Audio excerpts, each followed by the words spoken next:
Hello everybody and welcome back. My name is Sibin from Trinity Computer Solution. In my previous video we had discussed about what are the most common mistakes what people make while installing a surveillance system, and there we discussed about DVR, camera and hard drives. Today we will be talking about what are the most ignorant mistakes that people make while installing a surveillance system.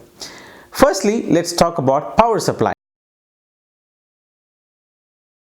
Usually what mistake people tend to make is using one power supply for multiple cameras or splitting the power supply. That's the most common mistake what people tend to do to save cost. I would always suggest use individual power supply for individual cameras, or you will also get power supplies in the range of 4 channel, 8 channel or 16 channel, which is always safe to use because cameras may tend to use more power supply during night and you may not get the right video. The next thing is about distance from the camera. Every camera requires 12 volts 2 amps power supply except for higher end cameras like thermal cameras or PTZ cameras. Now when your distance from the camera is more than 90 to 120 meters, the power or the voltage tends to drop. Now what I suggest is when you have a longer distance, always keep the power supply near the camera. The next thing is about cabling. You have cables from 550 rupee per roll to 1800 and 2000 rupee per roll. You may not need cables of 1850 always, but choosing the right cable is very important depending on the location and the distance.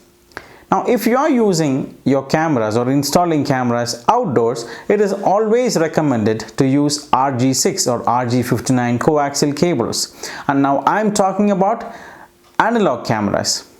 Now if you are installing cameras indoors, then you may install a 3+1 cable or a 4+1 coaxial cable as well. Now also ensure that you use good quality copper cables. Now some people, what they tend to do is to reduce cost, they use cheap cables or they use aluminum cables, but it is not advisable because there will be signal loss and you will not get proper images from the camera to the DVR. The next thing that we will talk about is connectors. The most common mistake what people tend to make is they just insulate these connectors and leave it outside.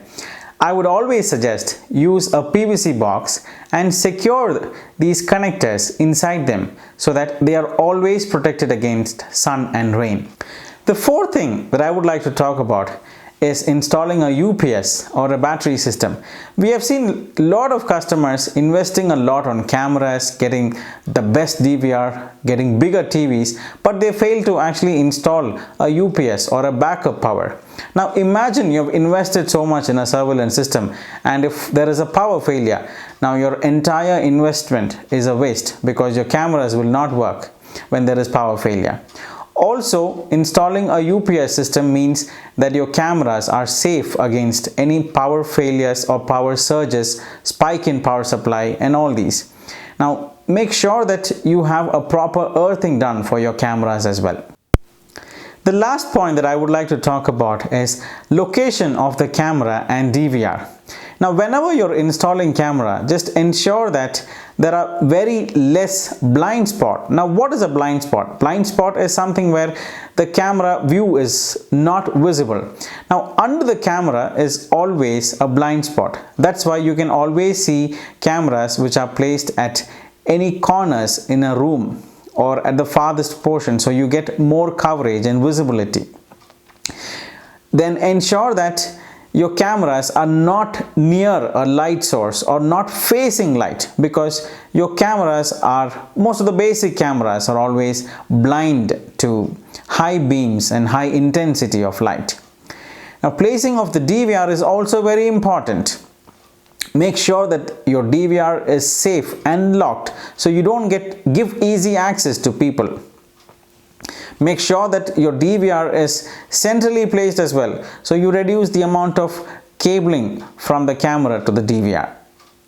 So today we discussed about the most ignorant mistake that people make while installing a surveillance system. So to avoid them, choose the right power supply, install the right cables, secure your connectors in a PVC box, install a UPS or a battery system, and also place the cameras and DVRs the right place. Now, if you follow these 5 points along with the 3 points which I shared in my previous video, I'm sure you will be able to build a great surveillance system with lesser mistakes. Now, if you have any comments, please do put it in the comment section below. See you in my next video. Thank you.